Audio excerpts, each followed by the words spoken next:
नमस्कार स्टूडेंट्स। आज 16 सितंबर है और 16 सितंबर का करंट अफेयर लेते हैं जो आपके प्रत्येक एग्जाम में मोस्ट इम्पोर्टेंट भूमिका दिखाते हैं। तो पूरा देखिए, वीडियो लाइक करें, शेयर करें और सब्सक्राइब भी करें। देखिए, आज का इतिहास का दिन लेते हैं। तो आज ओजोन परत दिवस है। इसे बचाने हेतु है ना 16 सितंबर को ओजोन परत को बचाने के लिए एक सम्मेलन हुआ था। मॉन्ट्रियल सम्मेलन 1987 में हुआ था, जिसमें 24 देशों ने भाग लिया था ओजोन परत को बचाने के लिए। तो आज ही के दिन ये ओजोन परत दिवस है, संरक्षण दिवस है। 1987 में ये प्रोटोकॉल आया था, मॉन्ट्रियल प्रोटोकॉल है, जो 24 देशों ने मिलकर बनाया था और कहा था कि ओजोन परत को बर्बाद होने से बंद करें। ऐसे पदार्थों को इस्तेमाल करने का बंद करने का वचन लिया जिससे ओजोन परत को नुकसान हो रहा है। तो ये 16 सितंबर को ना मनाया जाता है। 95 में फैसला लिया गया था कि वो मनाएंगे।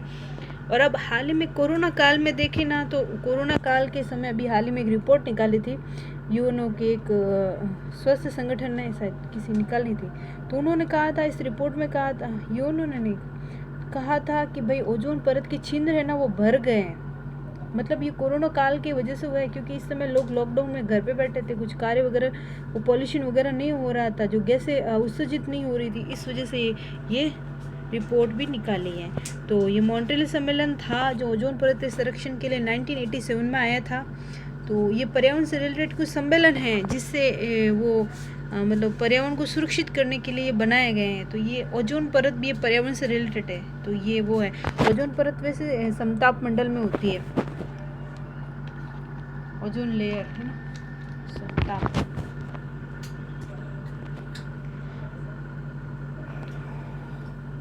तो ओजोन परत है ना, ये देखिए ना, प्रदूषण में 35% होती है, और इसमें प्रदूषण तो 35% होता है, जो नाइट्रोजन ऑक्साइड होती है ना सबसे ज़्यादा 60% तक होती है। और इसमें ना कार्बन उत्सर्जन भी घटा है और ओजोन लेयर को नुकसान भी पहुंचाते हैं जो कार्बन उत्सर्जन है। तो ये अभी हाल ही में लॉकडाउन में वजह से हुआ है। देखो ओजोन परत है, देखो है ना, तो ये छेद है, क्लोरोफ्लोरोकार्बन और हाइड्रोकार्बन के छेद कर रहे हैं। तो ये सब है ना, ये सूर्य से आने वाली किरणें होती है ना, उससे हमारी रक्षा करती है। तो ये है। देखिए, संघाई सहयोग संगठन की बैठक हुई थी, जिसमें ना हमारे मंत्री ने, विदेश मंत्री हैं भारत के विदेश मंत्री हैं अजीत डोभाल ने ये भाग लिया था। तो वहाँ पे क्या हुआ था कि पाकिस्तान ने ना अपना मैप है ना, जो हमारे जो क्षेत्र हैं जम्मू कश्मीर वाले और ये, तो उन्होंने ना अपने मैप में दिखा दिया। तो इससे भारत को बहुत ज़्यादा गुस्सा आया। उन्होंने वो विरोध करते, वो संघाई सहयोग संगठन की बैठक थी उसका त्याग कर दिया। तो अभी हाल ही में ये किया था भारत ने। तो ये जम्मू कश्मीर का जूनागढ़ दिखाया था, और सरक्रिक है ना, सरक्रिक गुजरात में है और ये भारत का हिस्सा है। इस पर भी एक बार विवाद हुआ था पाकिस्तान से, और जूनागढ़ भी कश्मीर में है, तो इस पर भी हुआ था। तो इस वजह से इन्होंने उसमें अपने मैप में दिखा दी, भारत नाराज हुआ और उन्होंने बैठक रुकवा दी। देखिए, प्रसाद योजना है। तो प्रसाद योजना है ना, ये प्रसाद योजना है ना, बहुत पर्यटनों से संबंधित है, बहुत पर्यटन उसके संरक्षण और उनके डेवलपमेंट से संबंधित है। तो केंद्रीय पर्यटन मंत्रालय ने स्वदेशी दर्शन और प्रसाद योजना के तहत देश के विभिन्न बौद्ध स्थलों से पर्यटन संबंधित बुनियादी ढांचा व सुविधाओं का विकास किया है। तो ये है प्रसाद योजना। वैसे 14-15 में तीर्थ स्थल संरक्षण व आध्यात्मिक विकास के लिए प्रसाद योजना है। प्रसाद योजना का पूरा नाम ये है, तीर्थ स्थल संरक्षण व आध्यात्मिक विकास के लिए प्रसाद योजना प्रारंभ की गई। प्रसाद योजना बौद्ध के लिए नहीं, सबके लिए है पर्टिकुलर। तो ये है, उनके अलग अलग वो है। और परियोजनाएं 30 परियोजनाओं को मंजूरी दी गई है, प्रसाद योजना के अंतर्गत है।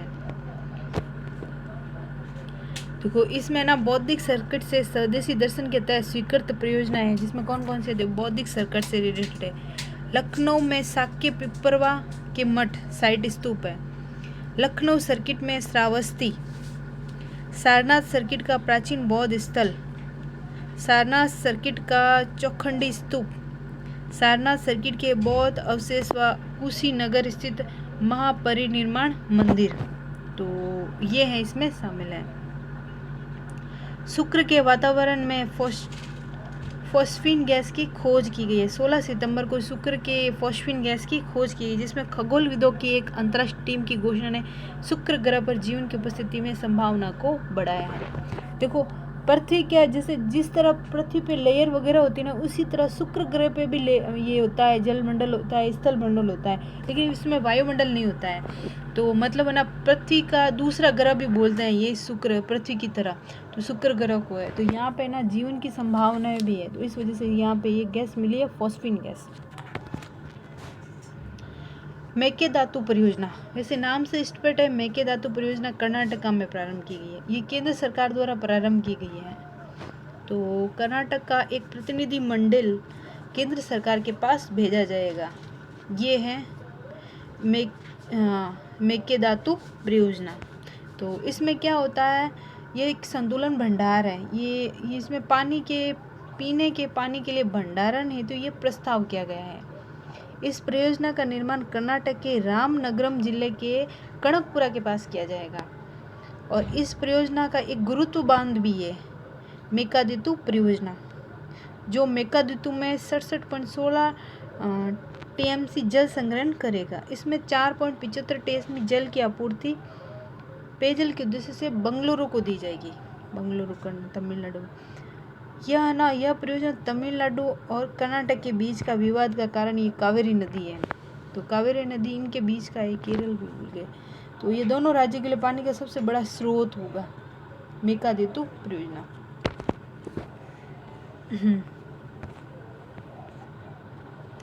प्याज के निर्यात पर रोक। हाल ही में ना केंद्र सरकार ने प्याज के निर्यात पर रोक लगा दी है। भारत में वित्तीय वर्ष 2019-20 तक $328 मिलियन रुपए के ताज़े फ्रेश प्याज और 112.3 मिलियन डॉलर के सूखे प्याज का निर्यात किया है। इस वर्ष अप्रैल और जुलाई की अवधि में बांग्लादेश में होने वाले प्याज के निर्यात में 158% की वृद्धि हुई है। यह प्रतिबंध ऐसे समय में आरोपित किया जब अगस्त माह में प्याज के थोक और खुदरा मूल्य क्रमशः 35 और 40% गिर गए थे। इस अवधि के दौरान अब खुदरा मूल्य 40 रुपये प्रति किलोग्राम पहुंच गया था। इसलिए इनको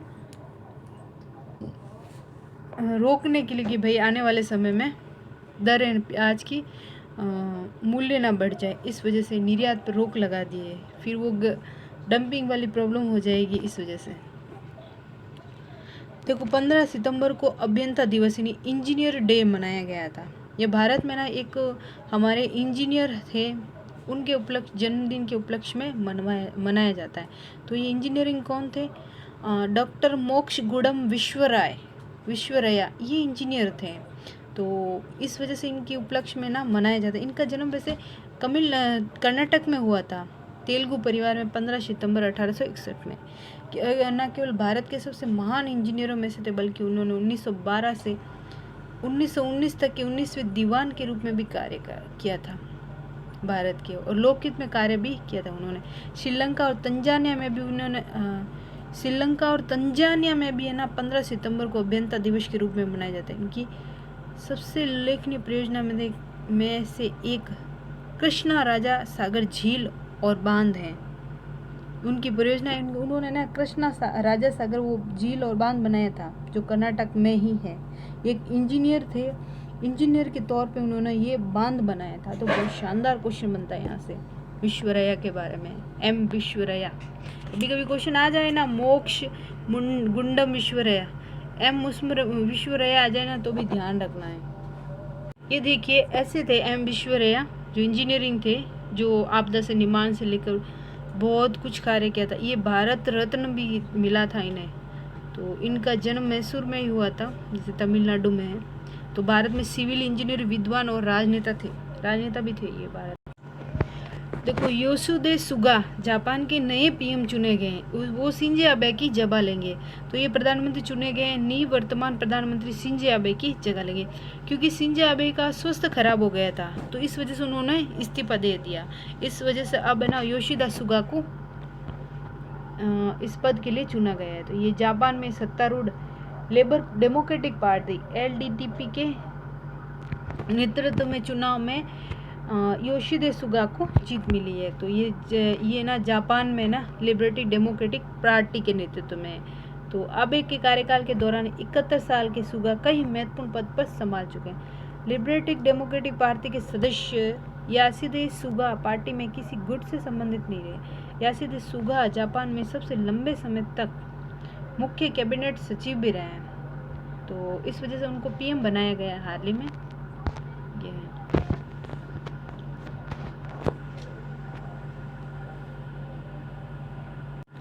हरिवंश नारायण सिंह दोबारा राज्यसभा के उपसभापति चुने गए हैं। हरिवंश नारायण सिंह को चुना गया है। तो उपसभापति चुना गया है। उनके सभापति निर्वाचन की घोषणा राज्यसभा के सभापति एम वेंकैया नायडू ने की है। हरिवंश नारायण सिंह राष्ट्रपति राष्ट्रीय जनतांत्रिक गठबंधन एनडीए के उम्मीदवार थे। उन्होंने आरजेडी नेता मनोज झा को ध्वजमेल से हराया था। मनोज झा थे, शायद मुझे लगता है कांग्रेस के थे उन्होंने, तो उनको हराया था। और हरिवंश नारायण सिंह पहली बार 2018 में उपसभापति चुने गए थे, अब वापस चुने गए हैं। और उपसभापति की भूमिका बहुत महत्वपूर्ण होती है। उपसभापति का चुनाव राज्यसभा के जो सांसद होते हैं वही करते हैं अपने में से, तो ये होता है। और सभापति का चुनाव पदेन अध्यक्ष होते हैं। सभापति उनका चुनाव नहीं किया जाता, बल्कि उपराष्ट्रपति होते हैं और वे पदेन अध्यक्ष होते हैं। और उपराष्ट्रपति के तौर पे इन्हें वेतन नहीं मिलता है सभापति को सभापति के तौर पर वेतन मिलता है। ये भी अपने आप में वो है। तो उपसभापति का चुनाव सांसद ही करते हैं अपने में से। राज्यसभा के सिर्फ राज्यसभा के जो सदस्य थे वो ही अपने में से उपसभापति का चुनाव करते हैं। और अभी हरिवंश नारायण सिंह को वापस चुना गया है उपसभापति के तौर पर। राष्ट्रीय हेमोपैथी आयोग विधेयक 2022 लोकसभा में पारित हो गया है। ये 14 सितंबर को राष्ट्रीय हेमोपैथी आयोग विधेयक 2020 पारित हुआ है। यह राष्ट्रीय भारतीय चिकित्सा पद्धति विधेयक पारित किया गया। राज्यसभा इन विधेयकों को पहले ही पारित कर चुके। इन विधेयकों का उद्देश्य हेम्योपैथी व भारतीय चिकित्सा पद्धति के लिए उच्च स्तरीय चिकित्सकों की उपलब्ध सुनिश्चित करवानी है। तो इस विधेयक को है ना, इस विधेयक का उद्देश्य भी बताया इन्होंने। ये ना ये हेम्योपैथी आयोग विधेयक 2020, इसका उद्देश्य है राष्ट्रीय हेम्योपैथी आयोग की स्थापना वास्ते हेम्योपैथी केंद्रीय परिषद अधिनियम 1973 का स्थान लेगा। ये अधिनियम में 1973 में बनाया गया था, अब उसका स्थान लेगा। इस आयोग में 20 सदस्य होंगे।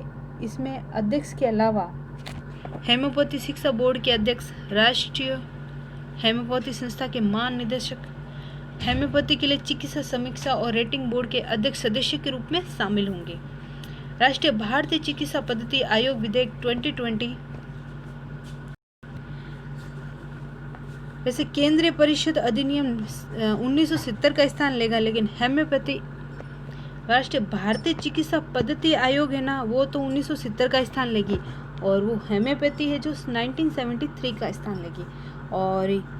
और इसके स्थान पर राष्ट्रीय भारतीय चिकित्सा पद्धति आयोग का भी गठन किया जाएगा। 2 आयोग का गठन किया जा रहा है। तो इसमें है ना ये है। और वैसे दोनों विधेयकों में हेम्योपैथी के साथ भारतीय चिकित्सा पद्धति के लिए सलाहकार परिषदों का गठन करने का भी प्रस्ताव है। तो ये अपने आप में बहुत अच्छी बात है, तो ये आप ढंग से देख लेना। भारत को संयुक्त राष्ट्र आर्थिक और सामाजिक परिषद की महिला स्थिति आयोग का सदस्य चुना गया है। तो इकोसोक का सदस्य चुना गया है भारत को। तो भारत ने चीन को हरा के ना, भारत ने ये जीता है। तो ये 4 वर्ष के लिए होगा इसका सदस्य। इसमें वैसे ना 54 सदस्य होते हैं, तो भारत 4 वर्ष के लिए होता है। इसमें देखिए इकोसोक में ना सब महाद्वीपों में अलग अलग प्रतिनिधित्व होता है। जैसे ना लैटिन अमेरिका, अमेरिका का है, अमेरिका का है, उत्तरी अमेरिका का है, दक्षिण अमेरिका का है, फिर एशिया का है, फिर हमारा अफ्रीका का हो जाता है, फिर हमारा एशिया का हो जाता है, ऑस्ट्रेलिया का है। तो अलग अलग प्रतिनिधित्व है इसमें। और सबसे ज़्यादा प्रतिनिधित्व दक्षिणी अमेरिका का है, लैटिन अमेरिका वाले देश है ना उनका है। वहाँ से 17 सदस्य आते हैं और एशिया से 15 या 16 सदस्य आते हैं, ये हैं। तो और अमेरिका से तो कम ही आते हैं।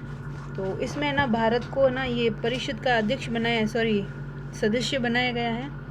ये 4 वर्ष के लिए होगा। और इकोसोक के बारे में देख लेते हैं। अच्छा, इकोसोक के बारे में, तो इकोसोक है ना, ये इसका चयन इकोसोक है ना, सामाजिक आर्थिक परिषद है जो आर्थिक और समाज से रिलेटेड जो भी कार्य होते हैं ना वो देखते हैं, तो ये इकोसोक परिषद है, इकोसोक है।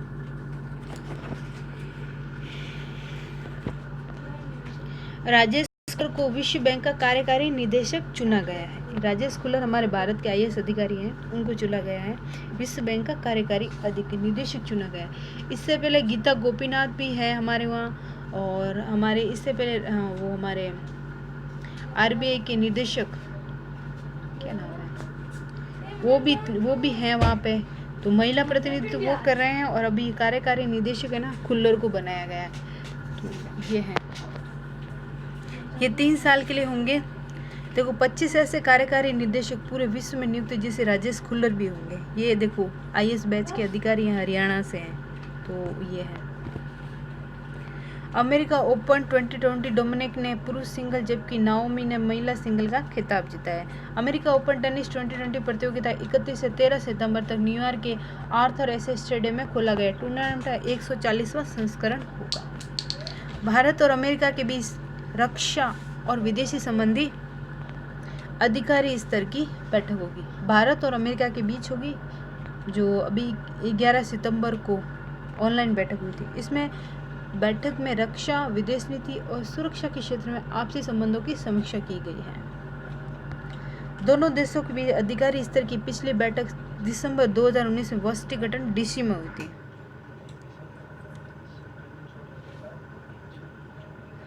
इससे पहले भारत में हुई थी, ये तीसरी बैठक थी इन दोनों के बीच में। क्योंकि कभी कभी है ना क्वेश्चन पूछ जाते हैं, पूछ लेते हैं, तो ये पूछ लेना कि भारत और अमेरिका के बीच रक्षा विदेशी संबंधी बैठक कितनी स्तर, ये तीसरी बैठक थी। क्योंकि इससे पहले भारत में हुई थी, फिर वाशिंगटन DC में हुई थी, अब वर्चुअल के माध्यम से हुई है। तो क्वेश्चन कभी कभी ऐसे भी पूछ सकते हैं कि ये तीसरी बैठक थी जिग-जैग में, कथन कारण में, तो ये ऐसे क्वेश्चन बनते हैं, तो ये भी ध्यान रखना है। तो अभी हाल ही में ना वर्चुअल कॉन्फ्रेंसिंग के माध्यम से हुई है, ऑनलाइन बैठक हुई है दोनों की। तो इसमें रक्षा है, विदेश नीति, सुरक्षा के संबंध में बैठक हुई है। और बैठक में दोनों पक्षों ने अपने आपसी विश्वास के आधार पर क्षेत्रों में सहयोग बढ़ाने की संभावना पर विचार किया है। दोनों पक्षों ने क्षेत्रीय घटनाक्रम पर भी चर्चा की है। हिंद प्रशांत क्षेत्र को मुक्त, समावेशी, शांतिपूर्ण और खुशहाल बनाने के प्रयास करने पर सहमत हुए हैं। क्योंकि अभी अमेरिका के विदेश मंत्री ने कहा है कि हिंद प्रशांत क्षेत्र ऐसा प्रशांत बढ़ता हुआ क्षेत्र है जहाँ पे भारत भी है और बढ़ती हुई अर्थव्यवस्था भी है। इसीलिए उन्होंने भारत का सबसे स्पेशली नाम लिया था कि भाई बढ़ती हुई अर्थव्यवस्था, भारत विश्व की 5वीं बढ़ती हुई अर्थव्यवस्था है। तो इस वजह से भारत की तरफ भी अट्रैक्शन बहुत ज़्यादा है, और हमारा भारत का प्रतिनिधित्व तो मिल रहा है, जैसे यूनो में है, यूनो में मिल रहा है, और अस्थायी सदस्य के तौर पर भी भारत 2021 के लिए अपॉइंट हुआ है। अभी इकोसोक में भी हो गया है 3 वर्ष के लिए, तो विश्व बैंक में भी हुआ है कार्यकारी अध्यक्ष। तो ये भारत के लिए सबसे बड़ी उपलब्धि है विश्व स्तर पे इतनी प्रोग्रेस होना। और इसमें ना भारत की तरफ से ना भाग किसने लिया है, विदेश मंत्रालय में संयुक्त सचिव वाणी राव और रक्षा मंत्रालय में संयुक्त सचिव सोमनाथ घोष ने लिया है। अमेरिका शिष्टमंडल की अगुवाई विदेशी मंत्रालय के वरिष्ठ अधिकारी डीन थॉमसन और रक्षा मंत्रालय के सहायक सचिव डेविड हेलवेल ने किया। मतलब क्वेश्चन ऐसा बन जाए कि भाई किसने किया, तो सचिव वाणी और ऐसे ये सोमनाथ घोष ने किया। बिहार में पेट्रोलियम क्षेत्र की 3 प्रमुख परियोजनाएं अभी हाल ही में की गई है। तो नरेंद्र मोदी जी ने की है इसमें परियोजना वीडियो कॉन्फ्रेंसिंग के जरिए, जो राष्ट्र को समर्पित है। इसमें पारादीप है, हल्दिया है, दुर्गापुर है। ये पाइपलाइन का विस्तार करने वाला दुर्गापुर, बांका खंड और पूर्वी चंपारण और बांका में रसोई गैस सिलेंडर भरने वाले LPG संयंत्र शामिल है। तो ये पेट्रोलियम की है परियोजनाएं जो एक दूसरे देश को जोड़ने के लिए। पारादीप वैसे है ही है, हल्दिया है, दुर्गापुर है, ये सब उधर के ही है, उड़ीसा बिहार के, है ना। दुर्गापुर संयंत्र भी है। 13वां एरो इंडिया 21 बेंगलुरु में आयोजित किया जाएगा। तो ये बेंगलुरु में आयोजित होगा 2021 में। एशिया का सबसे बड़ा शो और विमान प्रदर्शनी है। 1906 के बाद ये प्रत्येक 2 वर्ष में आयोजित किया जाता है। अफगान शांति वार्ता, अमेरिका के राष्ट्रपति ट्रंप ने अफगान शांति वार्ता की शुरुआत की है। देखिए अमेरिका के विदेश मंत्री माइक पोम्पियो, में अभी कह रही थी पोम्पियो, तो हमारे हैं वो जयशंकर प्रसाद, हाँ जयशंकर समथिंग नाम, तो वो हैं। तो ये भी ध्यान रखना, विदेशी सचिव अलग होते हैं, विदेश मंत्री अलग होते हैं। तो उन्होंने ना माइक पोम्पियो कतर की राजधानी दोहा की ऐतिहासिक यात्रा पर वो गए हैं और उन्होंने वो सब शांति के लिए प्रस्ताव रखा है। तो 19 साल से गतिरोध चल रहा है अफगानिस्तान से। अफगानिस्तान में देखिए, अफगानिस्तान में वो ऑपरेशन वगैरह चला, एंड्यूरिंग वगैरह चला के, और वहाँ पे ना तालिबान, अलकायदा और ये सब समाप्त किए गए थे अमेरिका द्वारा। तो वहाँ पे आतंकवाद बहुत ज़्यादा हो गया था, वहाँ पे ये समाप्त करके फिर लोकतंत्र की स्थापना की गई थी। तो अभी हाल ही की बात है 2000 की। तो इस वजह से अफगानिस्तान वो नाराज़ है, तो वो अभी तो उनके लिए शांति वार्ता कर रहे हैं। कैसा लगा स्टूडेंट्स वीडियो? लाइक करें, शेयर करें और सब्सक्राइब भी करें। Thank you, watch my video.